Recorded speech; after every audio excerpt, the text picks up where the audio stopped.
Hello, friends. Welcome back to From the Dark Side. I'm your host, Sherry, and I'm so thankful to have you here with me. I hope you guys are all well. I noticed I suddenly have a lot of new people here in the last week, so welcome to any new listeners. I'm Sherry, and I try to put out new episodes every Monday. Occasionally, I miss a Monday or two, but I always come back. If anyone wants an update on me, I am currently spending a lot of time at the theater. My daughter, who is big into musical theater, so I'm spending a lot of time going back and forth to rehearsals and out to shows. We're actually heading to Broadway to see Hamilton, so I'm really looking forward to that. If you've seen Hamilton, please let me know. I've convinced myself I'm going to do an episode about the duel between Alexander Hamilton and Aaron Burr one of these days. Today we're discussing a very sad, solved case that happened a few years ago. A family who appeared picture perfect was not what it seemed. They were a white lesbian couple who adopted 6 black children. Most of their friends and family thought they were this amazing, progressive, loving family, but it was the complete opposite. Ultimately, everyone in this story will end up dead. Obvious major trigger warning, we'll be discussing the deaths of children and also child abuse. This is a familicide. If you remember back to episode 160, the case of Diane Schuler, this one is similar. We have 6 child victims in this story. I debated about this one for a while and what my reasons would be for covering this story. These kids deserve to be remembered, and their story can help someone else by showing the red flags that were missed by schools, neighbors, the systems, and even bystanders who may have had good intentions, but they still failed these children. It also teaches us that what you see isn't always what is really happening. This is episode 186, The Case of the Hart Family. We're heading back to 2018. France won the World Cup. Apple became the first trillion-dollar company. We had the deaths of musicians Mac Miller and Avicii. The movie Black Panther came out and was a big cultural moment for the U.S. Meghan Markle married Prince Harry. And in good news from 2018, women were finally allowed to drive in Saudi Arabia. On March 26, 2018, a German tourist was walking down Highway 1 in Mendocino County, California. This is a beautiful scenic highway with winding turns and tall cliffs. She spots something that catches her eye, so she stops to investigate. She peers down and sees a large SUV on its roof at the bottom of a cliff. It landed upside down on huge rocks with waves from the Pacific Ocean splashing on it. Whoever was in this car couldn't have made it out alive. The occupants of this car were Jen and Sarah Hart and their 6 adopted kids. Jen and Sarah are both 38 years old. The kids are Marcus, age 19, Hannah, age 16, Devonte, age 15, Jeremiah, age 14, Abigail, age 14, and Sierra, age 12. It appeared as a tragic accident at first. Maybe the driver was speeding and overestimated the curb, but as investigators put the scene together, they found a much darker incident took place. Jen and Sarah Hart were a married couple who were originally from South Dakota. They met at Northern State University. Both majored in elementary education. Sarah specialized in special education. They kept their relationship private from family and friends for a while before going to Connecticut in 2009 to be legally married. In 2009, not all states had legalized same-sex marriage. They moved to Missouri, then to Oregon, then to Washington. Beginning in 2005, they decided they wanted to adopt children. Before they started adopting, they decided to foster a 15-year-old girl. And 1 week before the first set of 3 children would arrive, they dropped the girl off at a therapist's office and they said they would not be coming back for her. According to them, she wasn't a good fit for their family. They thought of her more as a roommate than one of their children. In total, Jen and Sarah would adopt 6 children. two sets of three siblings each. So this is good. They're keeping siblings all together. All the children were black. Jen and Sarah were white.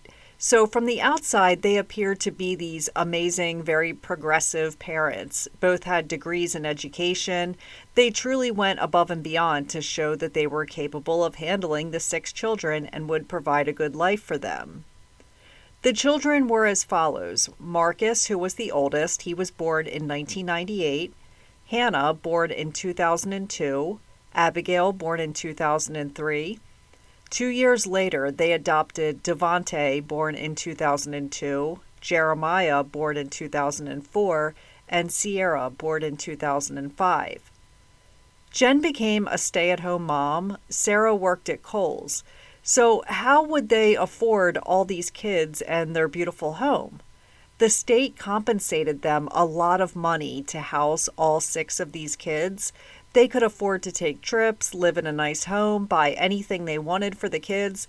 In addition to money they were receiving from the state, two of these kids have a man who sends them $10,000 per year because he was involved with their birth mother at one time. He is not their biological father, he just knows their birth mom, and he wants to help Jen and Sarah with expenses for the kids.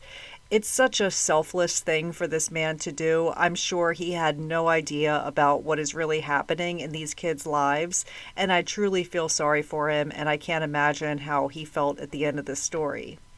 Also, Devante and Jeremiah's biological father had a retirement account, and every year around $10,000 of it went sent to Jen and Sarah. I feel sorry for him too. So the thing with Jen and Sarah is that they were very much into nature. They were outdoor people. The kids constantly went to outdoor music festivals and nature hikes and kayaking. Jen and Sarah posted photos on their Facebooks, and this really seemed like an ideal life. The kids had come from very bad situations, and these two were giving them everything they could want and all the love and attention they could possibly want. The kids a lot of times wore matching outfits, and they seemed like a really cute family. In 2014, Devante, who is now 12 years old, so he is like a very talkative kid. He liked to dance, and I think this child could have one day been an actor or a musician because he's just so animated. He also had this beautiful smile. He went viral online. He was featured in a photo in major news outlets. The way this happened was the family was attending a protest. In Ferguson, Missouri, a grand jury failed to indict a white police officer in the shooting death of Michael Brown, and these massive protests were happening all over the place. Jen and Sarah took all six kids to one of these protests, and they had signs made that read "Free Hugs," which is adorable. A photographer captured Devante hugging a police officer, and Devante had tears coming out of his eyes. He told the officer he was sad about all the news lately, and the officer told him he was sorry. It was a really touching photo. This photo ended up getting shared like hundreds of thousands of times. It was a trending photo on social media. Jen and Sarah were very proud of their son and talked on Facebook about how wonderful he was. This is where our story takes a dark turn. We learn later that not everything is how it seems. Jen and Sarah were not the sweet hippie moms they portrayed themselves to be. Everything was for show. They used these kids to portray this lifestyle, and it worked. They also used the kids for money to fund their trips. Yes, they were taking these kids on the trips too, but what was in the photos wasn't really how it was, and I'll get into it. Side note, and I'm sorry for the bad language here, but you're going to learn that Sarah is a piece of shit. Jen's a piece of shit.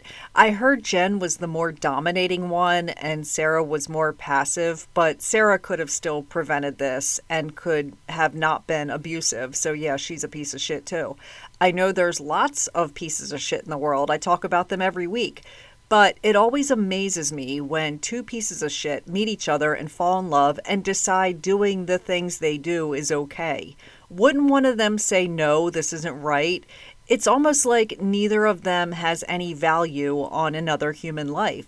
All they cared about was their image and how the world saw them. These two women looked like absolute liberal saints. Their children were these happy, friendly kids, and they were well taken care of and living life open and free. But they weren't. In fact, they were the complete opposite of happy and healthy. I don't blame their Facebook friends who they didn't see all the time for not noticing. When someone posts a nice photo of their family at an outing, most aren't analyzing every little detail looking for something wrong. We just take it at face value. We see pictures of kids enjoying themselves and think, how nice. Trigger warning from here till the end of the episode. Authorities learned that there was abuse dating back almost 10 years. In 2008, Hannah, who was 6, was at school, and a teacher noticed a bruise on her arm. When the teacher asked her what happened, she told them her moms had beat her with a belt. No charges were filed here, but Jen and Sarah took all the kids out of school and homeschooled them. Then they went back to regular school 1 year later. 2 months into the school year, this is November 2010, a teacher noticed signs of abuse on their other daughter, Abigail, who was 6 at the time. Investigators met with Abigail, and she told them her mom, Jen, had held her head under cold water. She also said Jen punched her in the face because they found a penny in her pocket, and they believed that she had stolen it from one of them. So according to Jen and Sarah, what they told others was that if the kids did something wrong, they had to meditate and sit down and think about their actions. I don't see anything wrong with that. But no, they were instead physically assaulting the kids. Police met with all of the Hart children, and each one spoke up and told them they were being hit and they weren't allowed to have food most of the time. Abigail said it was Mom Jen who had punched her, but Sarah told the police that it was her. She took the blame. Jen said Abigail mixed up her two moms. Sarah was charged with misdemeanor domestic assault and sentenced to probation and 1 year of community service. At this time, all of the children were pulled out of school and would be homeschooled from here on out. They packed up and moved to Oregon. Now they are cut off from the outside world and no one would know they are being abused. They got a house with a yard that they kept chickens and goats, which they posted on their social medias. Jen stayed home with the kids while Sarah worked. According to reporter Matt Gilligan for Investigation Discovery, the Hart family began attending these multi-day music festivals.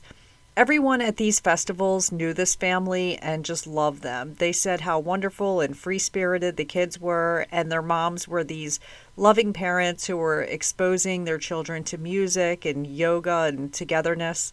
Jen and Sarah lapped up all the attention they received for being the moms to these kids. They look like a silly, fun family. Jen often went on these long posting sprees about raising a happy family and the challenges with modern day society. She felt like no one understood their family. And some were beginning to notice things that I'll mention now. The children were very thin. We can't really tell in a lot of the pictures since they're outdoors and wearing coats, but some did pick up that they looked underfed and small for their ages, which looking carefully at photos, I can see it too. It's strange looking at some of these photos because they appear so genuinely happy. When someone mentioned they appeared really thin, they told them the whole family was vegetarians. Someone who knew the family started to pick up on the fact that things were not what they seemed to be. They noticed this family presented itself to others one way, but they were actually quite different. They stated that the kids pose and smile and are really talkative and act goofy when the camera was out or other people were around. But afterwards, they go back to looking lifeless and they're very quiet. Even Devante, who was the talkative, happiest one, he wasn't that way when he was away from the camera. A tip came in that the kids were like trained robots or actors and that they were all scared to death of Jen. A friend of theirs said that she hosted the family for a few days when they were traveling. She said Jen ran the family like a boot camp. Now, this wasn't just an orderly mother taking control. I imagine that you have to have a structure to things when there's 6 kids in the house. But the friend said this was beyond that. She said there was no kindness, love, or respect for these kids. They even had to ask permission to use the bathroom. The friend states Jen ordered a small pizza, and each child was allowed to have one slice. When she discovered there were more than 6 slices missing, they were told they wouldn't get breakfast the next day, and they were sent to their beds for 5 hours. Now, this was while visiting at someone else's house. I can't imagine what would happen if they were at their own house. That's probably why they took the extra slice of pizza. They probably felt that they were safe to do that since they were at someone else's house and they know their moms are different when other people are around. Another instance during this time was when Marcus, who was the oldest, got in trouble for taking food out of the trash. So his punishment was that no one was allowed to wish him a happy birthday. Sarah worked at Kohl's and complained to her coworkers about her kids all the time. Not the normal, my kid was annoying me this morning getting ready for school, but things like, I wish I didn't have them. Most people would see this as a red flag, but no one seemed to care. Friends say Sarah and Jen were strict with the kids, but they claimed they had to be due to their past and trauma the kids had been through. Friends never saw any physical abuse, but they knew Sarah and Jen would make the kids stay in their beds a lot of the time. They weren't openly physically abusing them in front of others. We have to remember the kids are all homeschooled now. They were sheltered from everyone. The only time others saw them were when Jen and Sarah would take them to these outdoor adventures. The kids, again, would smile in photos and then go back to being sad. According to reporting by KGW News, in 2013, a neighbor called Child Protective Services on the Hart family because they were depriving their kids of food as punishment. The neighbor said, quote, I witnessed what I felt to be controlling emotional abuse and cruel punishment towards the 6 children. Child Protective Services paid the family a visit. The kids tell them there is no abuse at home and they were grateful for their moms and big house and their lifestyle. One investigator said the children were not animated in any way and showed very little emotion. This is quite the opposite from the photos you all see. Jen told the investigators that people didn't understand their lifestyle and were just confused. She's basically telling them that others don't understand how racially diverse big families work. Our family is fine, leave us alone. She told the police that others just weren't tolerant of 2 lesbian mothers with 6 adopted children. The police couldn't find any signs of abuse or neglect, so the case was closed. Just to pause for a moment, in my opinion, part of the problem was that Sarah and Jen came across on the surface as likable. They didn't fit people's idea of what abusive parents looked like. To everyone, including police, they were women who had, air quotes, rescued 6 children from difficult situations and given them a better life. They had this halo effect that blinded people from thinking these kids were being abused. The thought of the kids being mistreated never even crossed people's minds. They were always in photos holding signs that read "spread kindness" and other positive messages. People thought they must have learned that from their moms. That image made people doubt their own instincts and dismiss the red flags. People may have thought, yeah, I'm concerned for the kids, but they rationalized that the kids were okay because Jen and Sarah appeared like loving parents. No one thought they were capable of harm. They could explain away everything, like when they said they were vegetarians, that's why the kids were so skinny. But in reality, they were withholding food. They have to sit in a dark room for hours. Jen and Sarah would explain that was because their punishment was to meditate. Everything was an excuse. In 2017, all the kids are now teenagers except for Sierra, who was 11. They had packed up and relocated to Washington State, and now they're just kind of staying to themselves. No more music festivals, no more family outings. They bought a house for $375,000, and this place would be their final settlement. The next door neighbors of the family stated that the shades were always drawn in their windows and they rarely saw the teens outside of the house. In fact, the neighbors said it barely looked like anyone besides Jen and Sarah lived there, let alone 6 other people. There's no basketballs in the yard, no muddy sneakers sitting by the door. It was like they just stayed inside all the time. These same neighbors would receive a knock on the door in the middle of the night from one of the children. In August of 2017, the family had lived there for a few months by now. Hannah, who was 15, jumped from the window of the second story at 1:30 a.m. She runs next door and starts beating on the neighbor's door. The couple said she was missing her 2 front teeth. Hannah screamed that her moms were racist and they abused them.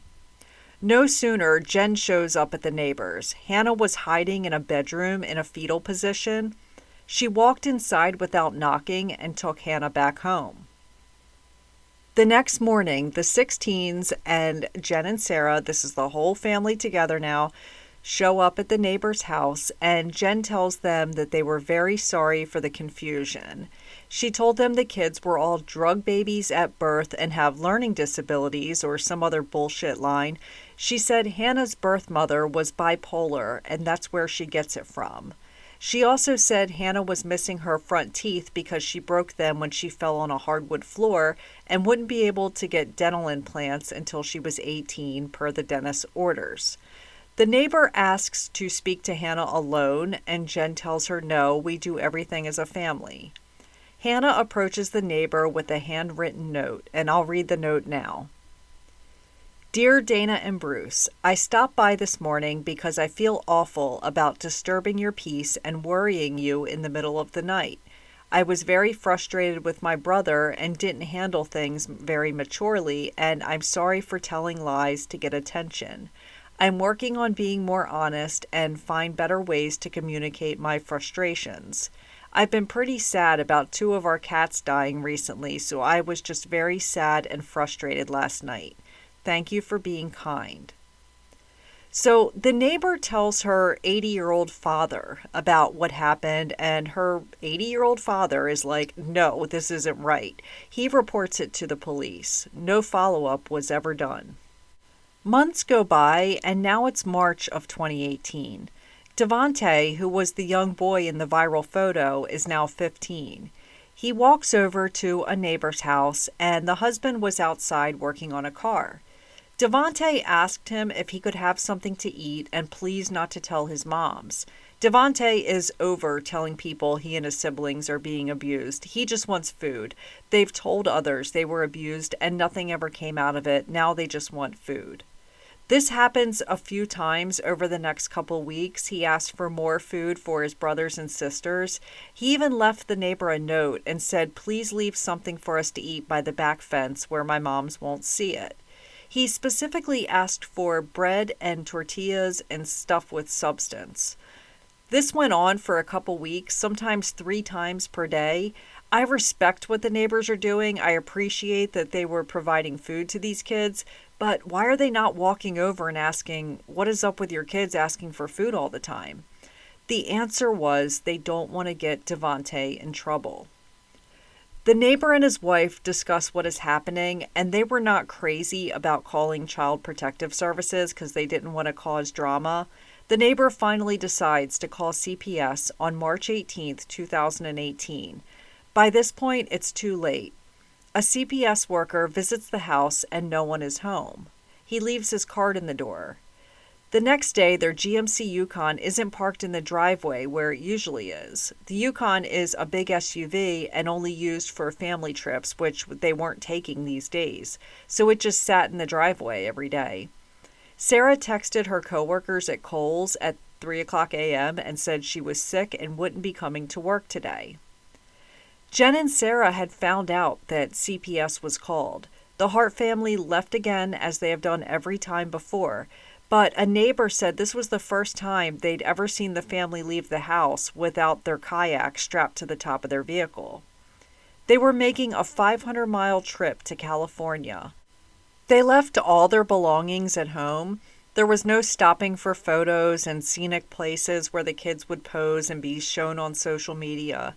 The whole group of 8, 6 kids and 2 adults, were piled in the GMC Yukon and on the road. Child Protective Services came to the house a couple times in the days leading up to their deaths, but no one was home. The last sighting of any of them was of Jen Hart. She is seen on surveillance paying for $20 worth of groceries at a Safeway. Shortly afterwards, she would be dead. Trigger warning: Jen, who was driving, had alcohol in her system. Sarah had given the children and herself a large dose of Benadryl to make them drowsy. An inquest showed that Sarah made Google searches on her phone while the vehicle was in motion. I know sometimes we laugh at the Google searches in other cases. Remember Corey Richin's Google search history from episode 95? She was Googling prisons for rich people and stuff like that. Sarah Hart's Google searches while Jen was driving were just sad.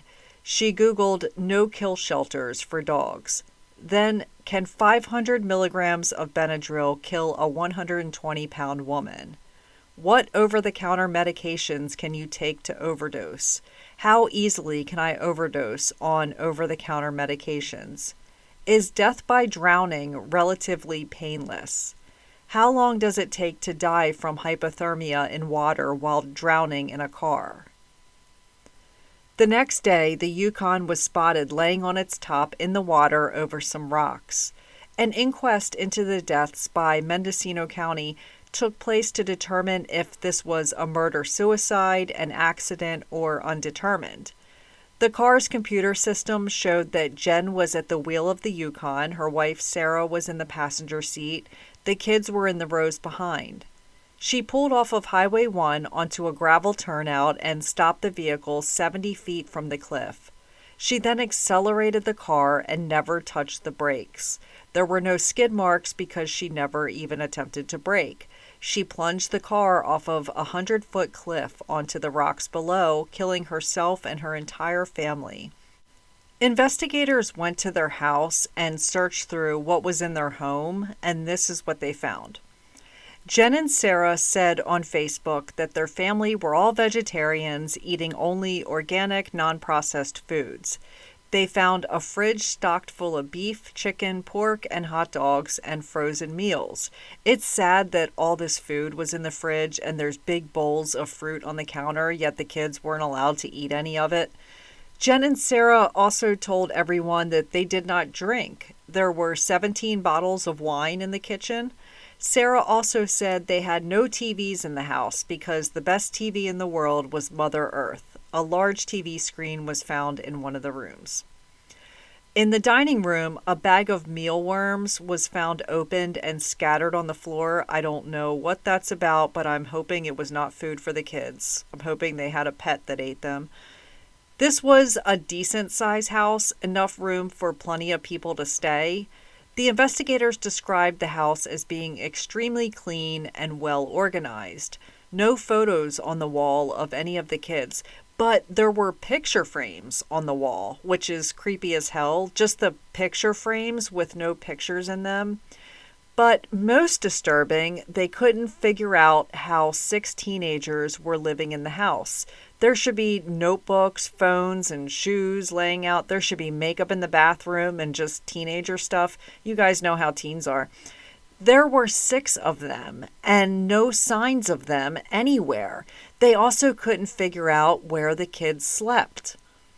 There was a master bedroom which belonged to Jen and Sarah that had all the things a master bedroom should have. The other bedrooms didn't really have stuff in them. There was one bedroom with a twin bed and some remodeling equipment. There were 2 love seats in another room and a foam mattress. There were clothes in each of the closets, plenty of them, but nothing else. The clothes were basically the only things the kids had. There were books and board games in the living room that they used in photos, though. Going back to the crash scene, Jen and Sarah were very strict about the kids wearing their seatbelts, but it looks like on this day no one was wearing a seatbelt except for Sarah in the passenger seat. The SUV was towed up the cliff upside down, and when it was being pulled up, the body of Jen fell out and into the ocean.